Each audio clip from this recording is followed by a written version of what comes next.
in society today. Then I'm going to give you a sociology lesson. I'm going to take you to classroom. We're going to go to the classroom a little bit, and then I'm going to give our students a charge. So I'm going to ask you to do something. So when I'm teaching my classes, I like to sometimes ask for participation, kind of like Sesame Street, okay? So if I ask you to say something, just say it, just to make me happy. So I always tell my students, everybody say hello. Hello. No. Say hello. Okay, so that's the type of participation I need, real participation. Okay, that's real participation. So here we go. So the first thing I want you to do is to think about money. Does everybody have $1? Hello. Think about money. I want to lay out for you very quickly an understanding of what the difference is between working class salaries and middle class salaries right now, because even the parents may not be clear on this. Just so that you know, the average working class salary in West Virginia right now is $51,000 a year. Hello, right. And that is greatly due to companies, locations, industry, experience, and benefits. So your parents and grandparents may be thinking, wow, right now. Because for middle class income, the average salary is between $67,000 and $250,000 per year. That is a middle class salary. So I'm going to say this one more time. $51,000 a year just for a basic quality of life circumstance where sometimes you're struggling to make ends meet. This means you have to go to college. College is no longer an option. So anybody thinking, oh, you know what, I think I'll just hang out for a year and take off. Psych. No, you have to go to college. Not only that, most of you are going to find that you have to go to graduate school.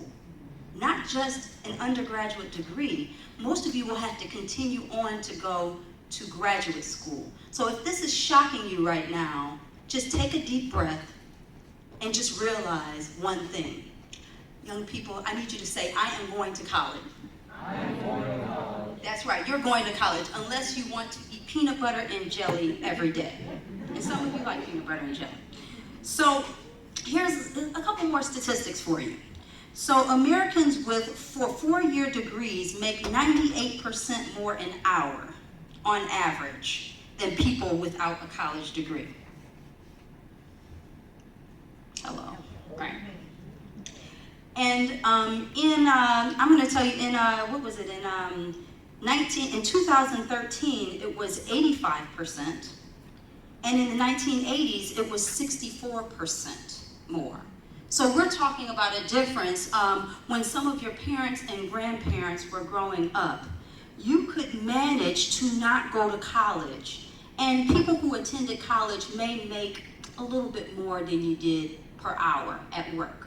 But now you're talking about over 89% more an hour if you attend college. And obviously we're thinking critically about people in our society who are making $17,000 a year, $18,000 a year, $19,000 a year. And if $51,000 a year is that working class income, we need to rethink our lifestyles. We need to rethink how we're going to move forward. We have to rethink the value of education. Education today is more important than it has ever been. And I'm going to give you more reasons to help you understand that. But first, I love to teach using a story. So I'm going to give you a story about two people. One young lady, she says, I'm going to college. Like you, say, I'm going to college. Say it. So I'm talking about you. That's right, Jalen. You're going to college. So we're going to talk about this one person who's going to college. And then there's another girl. She's not going to go to college. No. She's going to take a break and she's going to work. So she decides that she's going to take a break and go to work. And then 4 years later, she's watching her friend who lives in a $150,000 home now. Hello.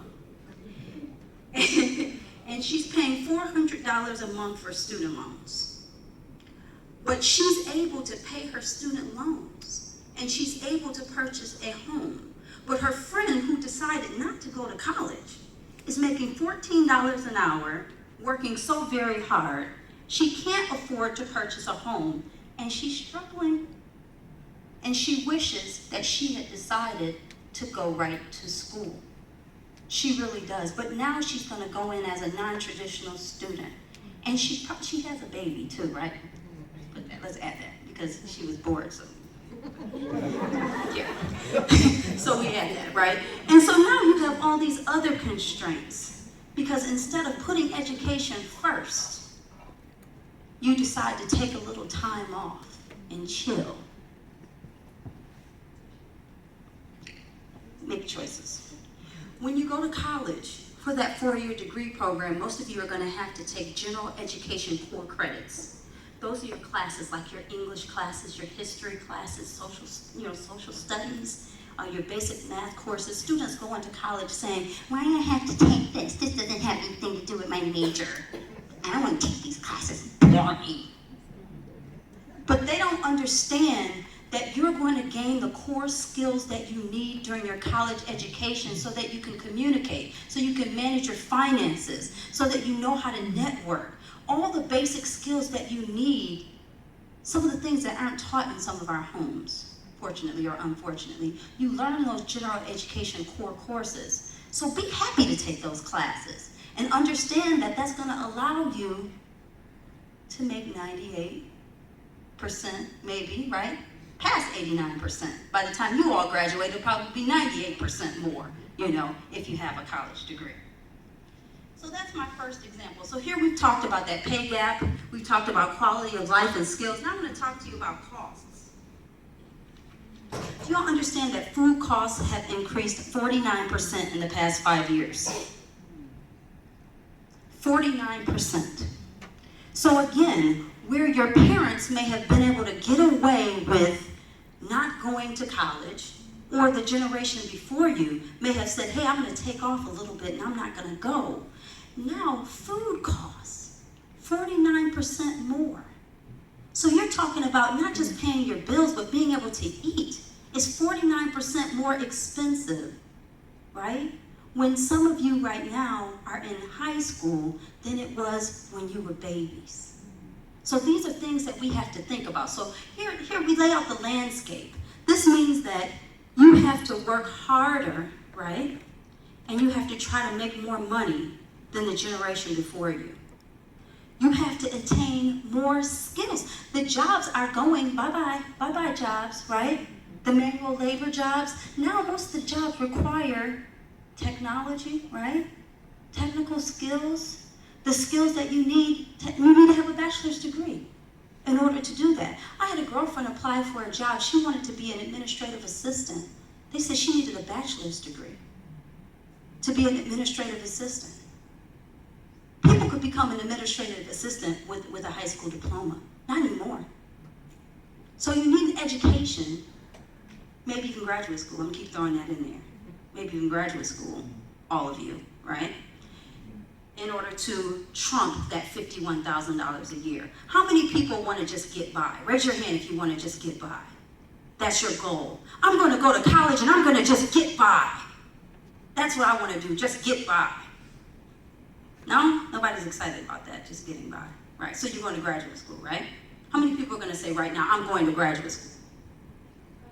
Say, that's right, I'm going to graduate school. It may be a little bit more difficult to penetrate that, but that's okay. We'll get you there. We're trying to get you to college. I'm going to get you to graduate school. All right. So here's your sociology lesson. Uh-oh, am I? I got you. Done. I got this. Yeah. I'm on it. Every day. All right. I'm going to talk to you a little bit about a sociologist named Emil Durkheim.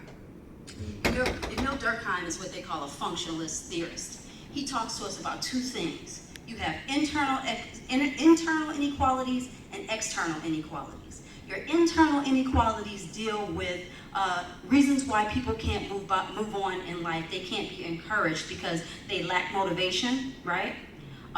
They don't work really hard to get where they need to be, right? Maybe they don't have the ability to learn something. Maybe they don't have the capacity to actually do, right? So we're going to have situations where some people are unequal because they're not able to learn or because they don't try to learn. And so I'm going to talk to you about your internal inequalities. Now, of course, if somebody stands up here and says, take an AP class, or, you should take an AP class, nobody in here should be disputing that. Everybody should be going to buy this book or to get the resources or to do whatever you need to do to enhance the possibilities for your growth. Because you don't want to have an internal inequality. You don't want to experience that, You don't want to be without the ability to have knowledge and the ability to grow. Because if you are, then you are putting yourself at a disadvantage in society. So you're going to lose because you choose to lose. Because somebody's giving you an opportunity to win, and you're telling people, I'm not motivated, I don't want to win, I don't want to be successful, because I'm not taking advantage of the resources that have been given to me. So that's what you're saying. Yeah, hello. That's right. That's what you're saying. But then you have external inequalities. Things like poor resources at school, right? Impoverished communities. People disrespecting you or looking down, right, on you because of the way you look, right? Maybe because of your skin color, maybe because of your income. These things are external, They don't have anything to do with your ability to motivate yourself, right? Because somebody else is trying to determine your fate. But if you enhance that piece within you that says, I'm going to do this, I'm never going to lose, I'm going to win, then you can break down those barriers, those external inequalities. Yeah, there's statistics, right? There are numbers that say you can't do it, you're not going to do it, but those numbers don't matter. Because once you enhance your self-esteem, once you become motivated, then you're going to figure out what it is that you need to know in order to win. Maybe you weren't the smartest kid in class, but they have books to help you with that. All you have to do is be willing to say, I can do this, I will do this, I'm going to graduate school. Right? I'm never going to stop. Sydney, are you going to graduate school? Yes. Thank you. Okay. So I'm going to ask you to be proactive, right? Being proactive means to think about the game plan before you decide that you're going to win and then win. So you're going to think about it, you're going to set a goal, you're going to find out what you need to do to be successful. What do I need to do to gain the skills that I need to be successful so I don't end up making $51,000 per year because I'm going to do better than that. I'm going to do better than the working class is doing, even though the working class is great. I'm going to move a step beyond whatever that is, and I will be great. I won't deal with these internal inequalities that people talk about in society. I will be motivated. I will be strong. I will be successful. I'll figure out everything that I have to do to grow, and I will make it happen. And no external inequality or barrier is going to stop me from being who I deserve to be. You're going to make more money, you're going to generate more networks, and you're going to be more mobile because you're going to take responsibility for your life and for your future. And you're going to say, I can do it. And once you say that, nobody can stop you. You go into your academic advisor's office and you tell them, I want to be an engineer. Don't let them put you into the, social sciences if that's not what you want to do. Don't let them look at your skin color and tell you that you're not capable of doing something that you can do. You tell them what you want to do. You own your success. And it will happen. Lots of people told me I wouldn't make it, and I'm here. And nobody is going to stop me. And this is not going to be my last position. I'm going to keep growing because I believe I can do it. And that's all you need to do. And then you have people around here. You have support. You have people who will help you. You come to Shepherd University, I'll take you to the end. I'll help you. Despite the external challenges, I will not let any form of negativity disable my motivation. Do not let anybody stop you from growing. I will make good use of my skills that I have, and I will take opportunity to win, right? I will take the opportunities that are made available. If you don't take AP classes, you're a fool. If you don't take these AP classes, you are a fool. You are silly. Because this is an opportunity for you to grow. It's an opportunity for you to win. And we don't have very many opportunities in our community. So if you don't take the one that is sitting there in front of you, you're a fool. Remember that in your sleep. If I don't take this AP class, I'm a fool. Hello.